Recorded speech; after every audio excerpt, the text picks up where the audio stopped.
TNI unjuk gigi hantam KKB oleh Profesor Dr. Cipta Lesmana, dosen tamu Sesko Udara. Beberapa hari yang lalu, pasukan elit TNI melancarkan serangan bersenjata terhadap kelompok kriminal bersenjata KKB di Kabupaten Puncak, Papua. 3 anggota mereka dikabarkan tewas. Samar-samar kita dengar reaksi keras dari pihak KKB. Alasan yang dipakai bersifat klise. Pelanggaran HAM berat. Memang setiap kali pasukan keamanan kita diserang, disergap, dan tewas oleh kelompok pemberontak, tidak ada suara mengenai pelanggaran HAM. Sebaliknya, jika pihak kita yang diserang dan tewas, mereka termasuk negara asing tidak pernah bicara tentang HAM. Kelompok LSM di dalam negeri juga tidak pernah angkat bendera HAM. Pertikaian bersenjata antara kelompok pemberontak di Papua dan pasukan keamanan sudah berlangsung puluhan tahun. Pemerintah RI yakin tujuan perjuangan mereka untuk menarik Papua dari NKRI dan membentuk negara sendiri yang merdeka. Pada 2015, saya berkesempatan mengikuti lokakarya workshop tentang keamanan internasional di Hawaii. Pesertanya sekitar 40 orang dari 35 negara. Dari Indonesia hanya saya sendiri yang dikirim. Salah satu peserta berasal dari Fiji. Kami sempat berdiskusi tentang pergolakan di Papua, Fiji dan beberapa negara kecil di Kepulauan Pasifik Barat, West Pacific, selama ini cenderung pro mendukung kelompok Papua Merdeka. Suara mereka sering keras di forum-forum PPB. Satu saja pertanyaan saya kepada kawan peserta lokakarya itu. Apakah pemerintah Anda mendukung gerakan Papua Merdeka untuk merdeka lepas dari Republik Indonesia? Dijawab tegas, tidak. Kami tetap mendukung NKRI. Yang kami perjuangkan selama ini adalah pelanggaran HAM yang sering dilakukan oleh pasukan Indonesia terhadap kelompok sipil di Papua yang berjuang untuk menuntut hak-hak sipil mereka. Tapi apa sebab kelompok pemberontak yang kita berikan label KKB, kelompok kriminal bersenjata, mempersenjatai dirinya dengan berbagai senjata canggih kalau sekedar memperjuangkan HAM untuk kesejahteraan rakyatnya? Kenapa sampai membawa beragam senjata yang canggih? Konflik di Papua makin lama tampak makin kompleks. Mereka terkesan makin kuat karena secara tidak langsung mendapat dukungan juga dari pamong praja. Aneh kan? Pamong praja dari wali kota, bupati, camat, dan lain-lain kerap digebrak dan diancam dengan senjata untuk memberikan uang. Ancaman nyawa bukan main-main jika tidak diberikan. Di sisi lain, ada juga berita yang sangat memprihatinkan. Beberapa kali oknum aparat keamanan kita tertangkap dalam tembak-menembak.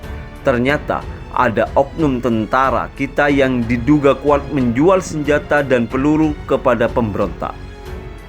Kompleksitas juga diwarnai oleh salah strategi pimpinan TNI. Mereka berpikir makin banyak dibanjiri pasukan ke Papua, makin ketar-ketir kelompok pemberontak. Jelas ini strategi keliru.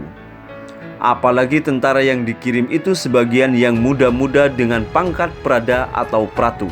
Padahal di pihak pemberontak, mereka umumnya pasukan yang siap mati menghantam pasukan kita.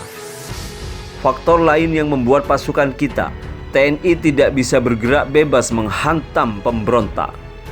Ketentuan perundang-undangan seperti mengikat kaki pasukan kita. Panglima TNI tidak punya kewenangan menyerbu menghantam lawan. Kewenangan melancarkan perang ada di tangan Presiden selaku Panglima tertinggi. Apalagi Pangdam, Panglima Kodam, kewenangan mereka menggebuk pemberontak sangat terbatas. Kepala Staf Angkatan, Kastaf, pun terbatas kewenangannya.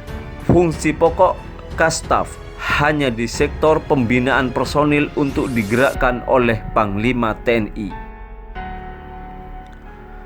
Ada pemikiran usulan supaya kewenangan Kastaf Angkatan ditingkatkan. Jika seorang Kastaf dan Pangdam berjalan berdampingan, tampak Pangdam lebih gagah. Kastaf tidak pegang kepit tongkat komando, beda dengan Pangdam. bintang di pundak Pangdam berwarna emas, sedang 4 bintang di pundak Kastaf tidak berwarna emas. Di era Orde Baru, sebelum G30 SPKI, Kastaf semua diberikan jabatan sekaligus menteri seperti Men Pangat, Menteri Panglima Angkatan Darat, Men Pangal, Menteri Panglima Angkatan Laut, dan Men Pangau, Menteri Panglima Angkatan Udara, dengan masing-masing kewenangan yang jauh lebih besar dibanding Kasat, Kasal, dan Kasau sekarang. Pemikiran ini sama sekali bukan dimaksudkan untuk kembali ke Orba dengan kembali menciptakan militerisasi. Tidak, yang kita ikhtiarkan bagaimana meningkatkan wibawa pimpinan angkatan untuk menjaga keamanan negara kita. 3 atau 4 hari yang lalu pasukan kita dengan berani menyerbu KKB, menewaskan 3 anggotanya. Kabarnya sipil. Pokoknya siapapun di negara kita yang berindikasi kuat hendak memberontak, TNI tidak boleh ragu-ragu. Sikat. NKRI tidak boleh digoyang-goyang oleh siapapun. Buat apa kita bangga dengan militer kita yang terkuat nomor 5 di Asia Tenggara jika menghantam pemberontak KKB saja tidak mampu? Menjelang pemilu 2024, suhu politik dalam negeri kelihatan mulai panas. Siapa lagi yang bisa menjaga keamanan dalam negeri sehingga negara tidak sampai menjurus ke situasi huru-hara dan kacau seperti situasi Mei 1998 kalau bukan TNI dibantu oleh Polri. Sekian informasi dari kami. Jangan lupa like, comment, share, and subscribe.